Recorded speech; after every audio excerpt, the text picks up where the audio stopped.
we need to talk about CM Punk. Mm. Because he did this interview on My Mum's Basement with Robbie Fox from Barstool the other I love the day. name of that.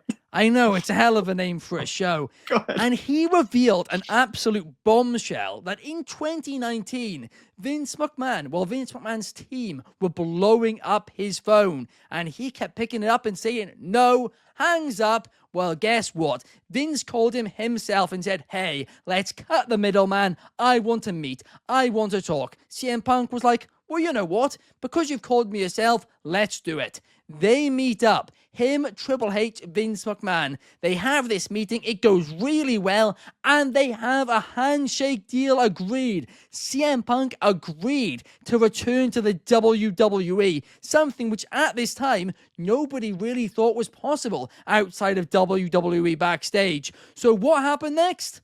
Vince McMahon ghosted him. And that might just be the most 2019 Vince McMahon thing I have heard ever. Anthony, what's your take? If only Vince would have ghosted the other situations. No, but this is a wild situation because this never came out. It was never leaked anywhere. They met in the Borgata Hotel in Atlantic City. There are people there. Now, I get it.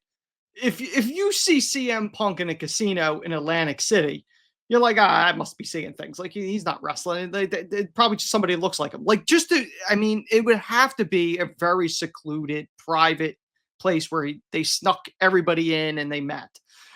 It's wild. It was never meant for Punk to return there in 2019. I don't think it wouldn't have been the run that it is now, because again, Punk butted heads with Vince.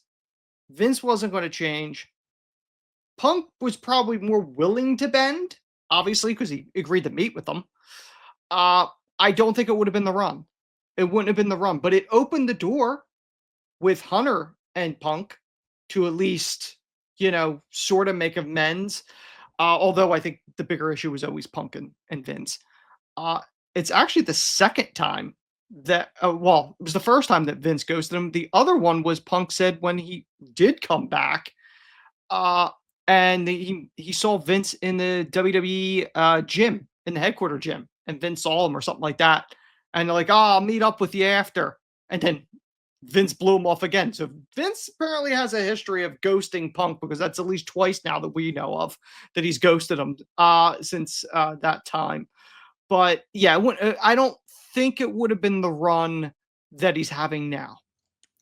In fact, the AEW run helped because that gave them more fuel. That gave the fuel of, he's a locker room cancer. And they were been able to plug that in with the Drew feud.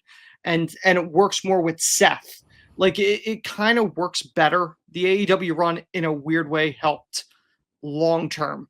But it is interesting that door was sort of opened in 19. I think he went to AEW because he couldn't go back to WWE. If I'm being perfectly honest, I think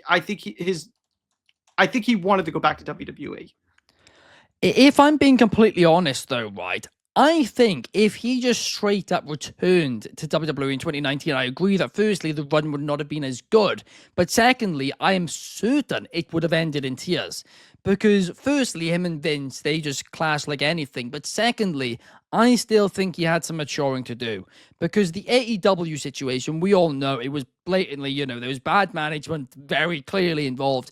But also CM Punk, like, he made mistakes himself, undoubtedly. And I think he learned a lot from those mistakes, which have now helped him on this run. So absolutely. I think everything's worked out the exact way it should have, to be honest. Yeah, I mean, it was so impactful with him coming back. Well, that's another storybook thing, too, because it was 10 years. Or just under 10 years of a return. So, like, it was just that and the controversy and everyone going, well, will they bring him back? Even the way they did it, it was perfect. Because the pay-per-view was over. I'm like, maybe the rumors aren't true.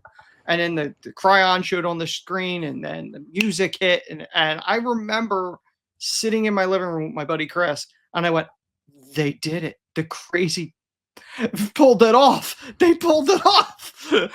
It was absolutely wild. Roundhead said, I don't think Punk could have saved that era of wrestling. Fernando says that it is shocking. Numero 1 says it would have been a complete failure. I agree with that as well. Who's to say he wouldn't have gotten future endeavored at some point? He If he probably returned at would that have, to be time? honest. Like It would have. Vince released Bray Wyatt. Like he didn't care about nothing. Here's the other thing. I don't know how CM Punk, the voice of the voiceless, I can't picture him with the COVID screens, with the TV screens. It wouldn't have come like it. He needs that energy to really kind of work it. He wouldn't have been able to do it. Yeah. He really wouldn't have. I think that's when I think it would have ended in tears during that point. I reckon there would have been a few clashes along the way, but no way was he going to be there when he came back. Kobe says, do you like dog food, Punk? Of course, referring to that Corbin and Roman Reigns. Oh my God. Talk about having that happen to you and going the completely different direction of your career. Like that, if that's the low point and the bloodline's the high point, that's dramatic. Nuts. Absolutely nuts.